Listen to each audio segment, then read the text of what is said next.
As soon as we see the moon, two things happen. One is Ramadan comes to an end. That is also very sad.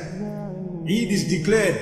Eid is declared. That is something happy because we deserve a day of rejoicing after so much of worship of Allah subhanahu wa ta'ala. Intense worship of Allah subhanahu wa ta'ala. But the second thing that happens, my brothers and sisters, those devils that were tied prior to Ramadan, they are released. Subhanallah. And this is why, may Allah protect us from the devil.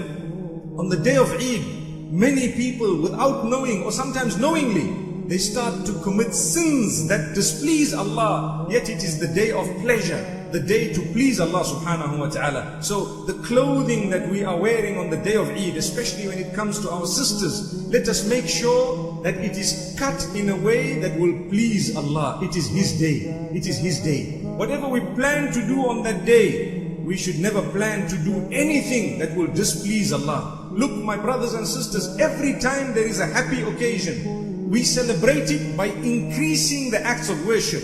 So I explained to you, when it comes to marriage, what a happy occasion. We have an extra khutbah. When it comes to Jumu'ah, what a happy occasion. We have a khutbah. That is something that is not there on other days. When it comes to Eid, the happiness of a Muslim is shown by extra worship. So we have Salatul Eid. We have an extra prayer on that particular day. This is how we as believers show our happiness and gratitude to Allah subhanahu wa ta'ala, by obeying Him more, by doing things that will please Him. Look at the other Eid that we will be having inshallah in approximately 2.5 months from now. We find the Eid where we will be sacrificing. That is an extra act of worship for the sake of Allah. This is how we declare our happiness. We have never been taught to declare our happiness by doing that which will displease Allah. We have meetings with the opposite sex on the day of Eid to go back and do whatever we did not do in the month of Ramadan in terms of sin. Is that what Eid is all about? Sometimes we become involved in gluttony to the degree that we eat as though we are doing qada of what we have missed in the month of Ramadan. If that is the case, we have missed the point.